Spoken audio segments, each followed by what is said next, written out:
She stood in the middle of my ranch driveway, phone pressed to her ear, yelling so loud the horses in the barn stirred.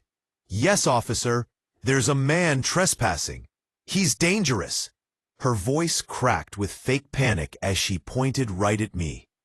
The man she was calling dangerous was me, the owner of the ranch she was standing on. Karen, the self-appointed queen of our HOA, had been trying to control everyone in the area for months. She fined neighbors for improper mailbox height and unapproved grass color. But today, she crossed the line. She walked onto my land, waved her clipboard, and shouted, "You can't build that fence without HOA approval." I kept calm, wiping the dust off my hands. "Karen, this ranch isn't part of your HOA. You're trespassing." Her face twisted in anger. "Oh, really? We'll see what the cops think about that." Within minutes, 2 patrol cars pulled up. Karen smirked as the officers stepped out. She marched toward them, like she owned the department. "That's him," she shouted. "He's building illegally on restricted property. Arrest him." One officer approached me, notebook in hand. "Sir, can I see some ID?" Before I could speak, Karen interrupted. "You don't need to ask him anything. I know the chief personally. You'll be in trouble if you don't do your job." I looked at her calmly, almost amused. "You know the chief, huh?" She folded her arms, smug. "Yes. My boss's boss runs this whole department. You're finished." I smiled. "That's funny, because I am your boss's boss." The color drained from her face, but I didn't explain yet. The officer checked my ID and froze. His expression changed instantly. "Mr. Thompson, I'm sorry, sir. I didn't realize." Karen's confidence wavered. "Wait, what's happening? Why are you apologizing to him?" The officer looked at her, unsure how to respond. I leaned slightly closer, lowering my voice so only she could hear. "Next time you decide to call 911 on someone, make sure you're not calling it on the man who signs your boss's paychecks." She blinked in confusion. "Whoa, what are you talking about?" I didn't answer. I just stepped aside and let the real story unfold. Karen's confidence started to crack as the second patrol car door opened and a familiar voice stepped out. "Karen, what are you doing here?" Her jaw dropped. "Chief Reynolds, sir, I was just handling an HOA issue. This man," she pointed at me with a trembling hand, "is building illegally on protected land." Chief Reynolds sighed, already rubbing his temples. "Protected land?"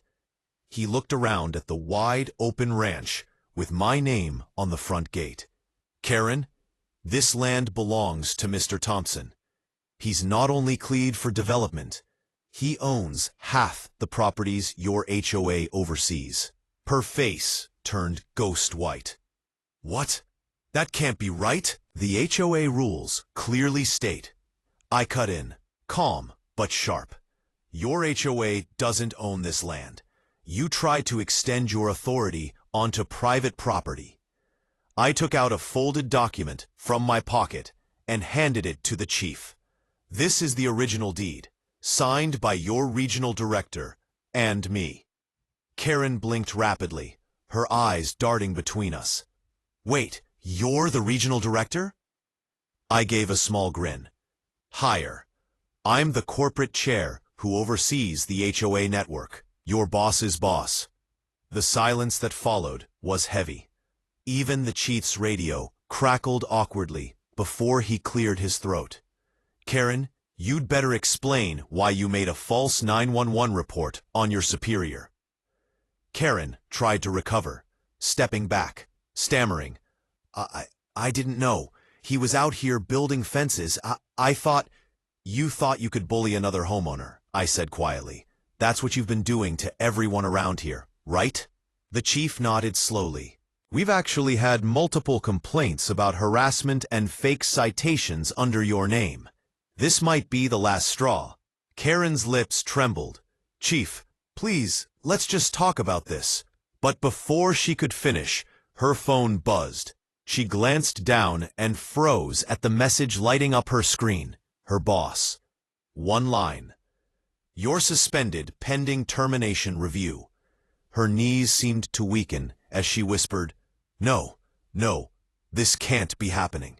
I gave her one last look. "Next time, Karen, try knocking before you call the cops on your employer." The chief looked at me. "Mr. Thompson, do you want to press charges for trespassing or the false report?" I thought for a second, eyes fixed on her shaking hands. "Not yet. Let's see if she learns something first." Karen turned away, tears building in her eyes, as the chief signaled the officers to escort her to her car. 2 days later, my phone buzzed nonstop. Neighbors were calling, thanking me for what happened. Turns out Karen's downfall had just started. A man named Steve, who lived 2 houses down, dropped by my ranch that morning. He held a thick stack of papers in his hands. "You need to see this," he said, looking both relieved and angry. "Karen's been running her own little business using HOA's name. Fake fines, fake citations, all signed with her fake seal." I looked through the papers and couldn't believe it. She'd been charging people hundreds of dollars for nonsense violations. Illegal porch light color, unauthorized bird feeder, even grass cut against HOA pattern. Every single one of them had her signature and a fake HOA logo. Steve clenched his fists. My wife cried for weeks thinking we'd lose our home. We paid her over $1,000 for nothing. I nodded slowly. "Don't worry, Steve. We're going to fix this properly." Later that afternoon, I called an internal audit meeting through the HOA headquarters. Everyone joined via video call. Board members, district managers, even Karen's boss. I didn't mention her name at first. I just shared the evidence, one document after another, letting the room fill with silence. One of the board members spoke finally.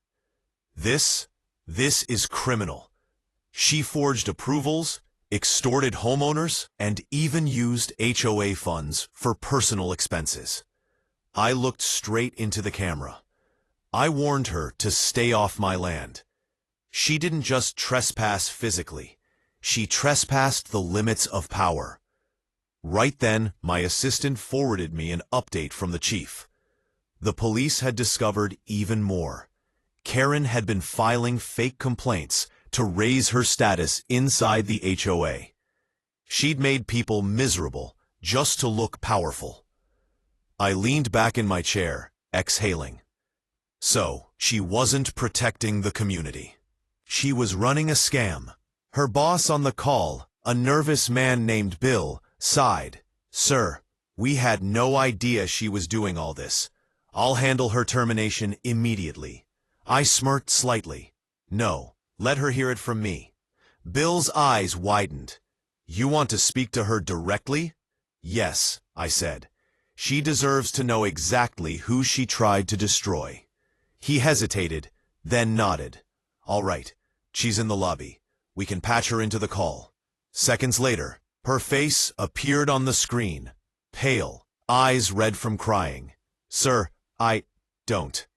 My voice was calm but cold. "You lied, forged, and abused your authority. You called 911 on your own superior to make yourself look powerful. Tell me, was it worth it?" She broke down. "Please, I didn't know who you were. I just wanted people to listen to me." "You don't get respect by force," I said. "You earn it." Her camera went dark a second later, disconnected by her boss. But the story wasn't over yet. That night, I received a call from the chief again. "Sir," he said, "you might want to come down to the station. We found something else in her files, and it looks bad." When I arrived at the sheriff's station, Chief Reynolds was waiting by the evidence room door, holding a brown folder thick with papers. His face was serious, more serious than I'd ever seen. She wasn't working alone, he said quietly, handing me the file. This goes higher than we thought. Inside were bank statements, emails, and internal memos, all linking Karen's fake citations to a larger account run by someone in the upper HOA chain. Each fake fine she collected didn't just disappear. It was being funneled into a private fund labeled Community Improvements Reserve. But that fund didn't exist. I flipped through the pages, stopping when I saw the name attached to the account.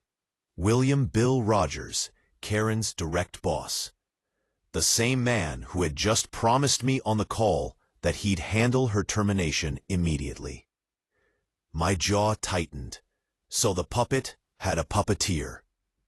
The chief nodded. We've traced nearly $200,000 in unaccounted HOA funds, all siphoned through shell accounts. Karen was the face, but Rogers was the hand signing behind the curtain. I stared at the folder, piecing it together. Karen was arrogant, but she didn't have the brains to build a scam this big alone. Bill had been using her to collect money from homeowners, pretending the HOA had expanded authority, then splitting the profits quietly. Chief, I said slowly, I want a warrant for Rogers' financial records, and I'll handle the rest from the corporate side. He smirked, already in motion.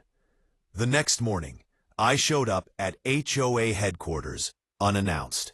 The staff froze when they saw me. No one expected the chair of operations to walk through the front door. I went straight to Bill's office. He looked up from his desk, pretending to smile. Mr. Thompson, what a surprise! Listen, about that Karen situation. I tossed the folder onto his desk. The sound made him flinch. I'm here because of the Karen situation. He hesitated, glancing at the papers. You have no idea what's going on behind the scenes. Oh, I think I do, I interrupted. You built the scenes. Karen just played your part. He opened his mouth to speak, but before he could, two uniformed officers stepped into the room. Chief Reynolds followed, holding a document. William Rogers, you're under arrest for fraud, embezzlement, and conspiracy to falsify HOA documents. Bill's face turned red. This is ridiculous. You can't just... I leaned forward, my voice steady but cutting. You called Karen loyal. She was loyal enough to keep records, and she handed over everything once she realized you'd let her take the fall alone. He froze, realization sinking in. She gave you the files? Every single one, I said. She might have been greedy, but at least she was smart enough to save herself. The officers cuffed him and led him out as the staff watched in silence. The chief turned to me. Guess justice works both ways, huh? I nodded slightly. It always does. Sometimes it just takes a little patience. As Bill was taken away, my phone buzzed, an email from Karen. Just one line. I told you I just wanted people to listen. Thank you for finally making them. I stared at it for a moment, unsure if it was guilt or relief I felt. Maybe both.